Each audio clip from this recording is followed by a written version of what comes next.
संवाददाता विवेक अखिलेश सिंह आज पहुंचे और उन्होंने कहा कि भाई सदस्यता रद्द की जाए। जो विधायक हमारा साथ छोड़ रहे हैं उनकी सदस्यता रद्द कर दी जाए। स्पीकर से उन्होंने इसको लेकर मांग भी की है। जी बिल्कुल, जिस तरीके से फ्लोर टेस्ट के दौरान भी जो 3 विधायक आरजेडी के जो है एनडीए के खेमे में चले गए, उसके बाद जो कल जो दिन भर जो प्रकरण देखने को मिला उसमें भी जो 2 कांग्रेस के जो एनडीए खेमे में चले गए और एक राजद के विधायक, ऐसे में जो महागठबंधन के जो तमाम जो नेता हैं उन विधायकों पर कार्रवाई करने की मांग कर रहे हैं। एक तरफ आज जो कांग्रेस के जो प्रदेश अध्यक्ष हैं और राज्यसभा सांसद हैं जो अखिलेश सिंह, उन्होंने आज सीधे दिल्ली से सीधे विधानसभा पहुंचे। उसके बाद विधानसभा में जाकर जो स्पीकर है, स्पीकर से पत्र दिया कि जो 2 विधायक हैं उनकी आप सदस्यता खत्म करें और इसके साथ ही साथ साफ तौर पे जो है वो जो उनकी जो सदस्यता उनकी खत्म कर जाए, नहीं तो हम कानूनी प्रक्रिया भी अपनाएंगे। बगल में हाईकोर्ट है, हाईकोर्ट भी जा सकते हैं। इसके साफ तौर पे जो कही जाए तो जो अब जो प्रकरण जो है कि प्रकरण एक चाहिए कि कानूनी पेच भी फंस गया प्रकरण के बीच में कि क्या सदस्यता जो है स्पीकर सदस्यता उनके स्पीकर के पास कही जाए तो बहुत बड़ी जिम्मेदारी होती है और स्पीकर ही उनकी सदस्यता को खत्म कर सकते हैं। ऐसे में वो लोग हैं और स्पीकर जो है बीजेपी के से ही हैं। क्या स्पीकर अपने पार्टी के दबाव में, उनकी तो एक कही जाए तो संवैधानिक पद होता है, लेकिन क्या अपनी पार्टी के दबाव में उनकी सदस्यता को खत्म करते हैं, दबाव में खत्म करते हैं या नहीं करते हैं, यह देखना होगा। वहीं दूसरी तरफ जो कांग्रेस के जो अध्यक्ष हैं अखिलेश प्रसाद सिंह, उनका साफ तौर पर तेवर है कि इन दोनों जो बागी विधायक हैं उन बागी विधायकों पर कार्रवाई हो और इनकी सदस्यता खत्म करें, सदस्यता रद्द की जाए। अगर स्पीकर करते हैं तो ठीक है, वरना फिर बिहार हाईकोर्ट जाएंगे।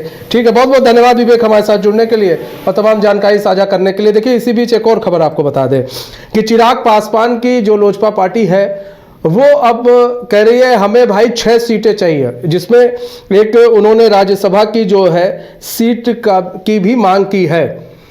तो यहां पर चिराग पासवान की जो लोजपा पार्टी है अब उन्होंने 6 सीटों के साथ उन्होंने कहा भाई एक राज्यसभा की सीट हमें चाहिए। ये चिराग पासवान की लोजपा पार्टी ने मांग की है।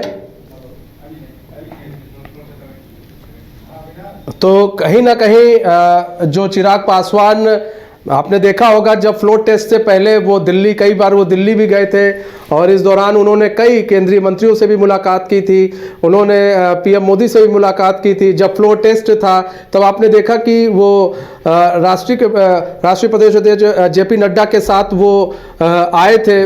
फ्लोर टेस्ट के दौरान वो उन्हीं के साथ नजर आए, उन्हीं के साथ वो बैठे हुए थे।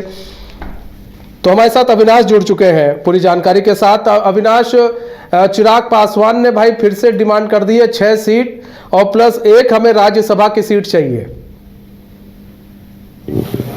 जी बिल्कुल मनीष, इस तरीके से देखिए लोकसभा चुनाव के लिए तमाम राजनीतिक पार्टियां अलग अलग तरीके से अपनी अपनी पूरे मुद्दे को लेकर तैयारी में जुटी हुई है। प्रधानमंत्री का भी बिहार दौरा है। ऐसे में प्रधानमंत्री के बिहार दौरे को लेकर ही और भी पार्टियों में शक्ति बढ़ गई है। सभी पार्टी जो है अपने उम्मीदवारों की बात कर रही है और ऐसे में लोजपा रामविलास जो पार्टी है वो अब उन्होंने आज अपना जो है स्टैंड क्लियर रखा है। एलजेपीआर के जो प्रदेश अध्यक्ष हैं राजू तिवारी, उन्होंने आज बातचीत करते हुए ये कहा कि ये तो क्लियर ही है कि जो 19 के तर्ज पर कि 6 सीट तो चाहिए ही चाहिए और राज्यसभा से एक जो उम्मीदवार है वो तो कहीं ना कहीं, और उसके अलावा भी उन्होंने कहा कि 40 सीट पर जो है क्योंकि हम गठबंधन धर्म का पालन करेंगे, एनडीए के गठबंधन में है तो 40 सीट की तैयारी हम लोग कर रहे हैं। लेकिन उन्होंने ये दावा किया है कि 6 सीट और एक राज्यसभा का उम्मीदवार।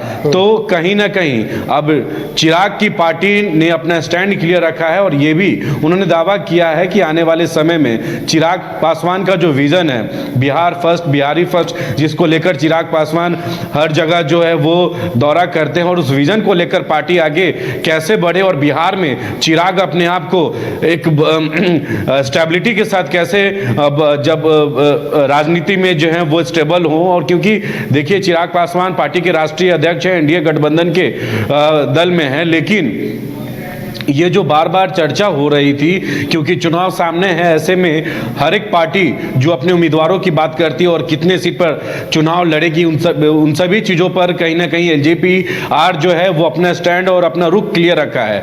और राजू तिवारी जो प्रदेश अध्यक्ष, उन्होंने ये भी कहा कि हाजीपुर, जिस सीट को लेकर एक हॉट सीट है हाजीपुर, वहाँ से उनके ही पारस गुट के जो पशुपति पारस हैं, भारत सरकार में मंत्री भी हैं, और वो लगातार ये कहते रहते हैं कि हाजीपुर जो है हमारी जन्मभूमि है और वहां से हम चुनाव लड़ेंगे। और एक तरफ उनके भतीजा वो बार बार ये कहते हैं कि चिराग पासवान ने बार बार बात कहा कि हाजीपुर से हमारी लगाव है और हाजीपुर जो है हमारी जन्मभूमि और हमारी लेकिन मां है। अविनाश देखिए, और यहाँ पर चिराग ये भी है पासवान ना कि कैसे भाई 40 सीटों में कैसे यहाँ पर चिराग पासवान की जो लोजपा पार्टी है उसे कैसे दे दिया जाएगा, 6 सीट कैसे देगी बीजेपी? क्योंकि आप देख रहे हैं यहाँ पर गठबंधन कई लोगों से है, कई लोगों को सीट देना है, और सबसे ज़्यादा सीट या तो बीजेपी अपने पास रखेगी, उसके बाद वो जेडीयू को देगी, फिर मांझी की है, कई पार्टी उनके साथ जुड़ी हुई है। तो कैसे 6 सीट कैसे दावा कर रही है लोजपा की, भाई वो भी चिराग पासवान की, कि उन्हें 6 सीट मिल जाएगी? या तो इसलिए ये दावा किया जा रहा है कि 6 नहीं तो 2 तो देवे करेंगे अगर हम 6 का दावा करेंगे तो। बिल्कुल यही कारण हो सकता है कि देखिए जो दावा किए जा रहे हैं 2019 के तर्ज पर, और देखिए चिराग पासवान लगातार ये कहते रहते हैं कि नरेंद्र मोदी के हनुमान हैं और उनको एक खास लगाव है बीजेपी के पार्टी से और बीजेपी के शीर्ष नेतृत्व से। और यही वजह है कि जब चिराग पासवान जब भी बात करते हैं तो थोड़ा इमोशनल होते हैं। लेकिन आपने ठीक कहा कि ये कैसे संभव है, क्योंकि ये बिहार में जेडीयू और बीजेपी जो है एक साथ सरकार में है, और एनडीए के घटक दल भी कई जो हैं वो अब मांझी जो हैं एक तरफ उनके 4 विधायक हैं और मंत्री की मांग करते रहते हैं कि 2 से अधिक और मंत्री बने। मांझी की पार्टी भी है, सीट की बात को लेकर कहते रहते हैं, चुनाव को लेकर, और जेडीयू भी चाहती है कि ज्यादा से ज्यादा सीट उनको मिले। और बीजेपी, क्योंकि बिहार में जब एनडीए सरकार का गठन हुआ तो बीजेपी तो खुद सबसे पहले ये चाहेगी कि उनको ज्यादा से ज्यादा सीट मिले। लेकिन अब ये कैसे संभव है, क्योंकि अब एक तरफ मांझी, एक तरफ जेडीयू, एक तरफ बीजेपी और जो घटक दल हैं एनडीए के, तो सभी हालांकि इसलिए मांग कर रहे हैं क्योंकि चुनाव अब सर पर है। ऐसे में अगर मांग भी करते हैं 6, तो 6 में अगर नहीं भी मिलता है तो 2-3 तक भी मिल जाए तो शायद बाद में उनको संतुष्टि हो, इसलिए ही ये डिमांड है। लेकिन ये तो अब अविनाश आने वाला वक्त ही बताएगा कि किसको कितनी सीट मिलती है। फिलहाल अभी सीट का बंटवारा तो नहीं हुआ है, लेकिन सब अपना अपना दांव खेल रहे हैं। बहुत बहुत धन्यवाद अविनाश हमारे साथ जुड़ने के लिए और तमाम जानकारी साझा करने के लिए। तो इस खास पेशकश से बस इतना ही, मुझे दीजिए इजाजत। तो खबरों के साथ बने रहने के लिए देखते रहिए न्यूज़ बाय स्कोप। नमस्कार।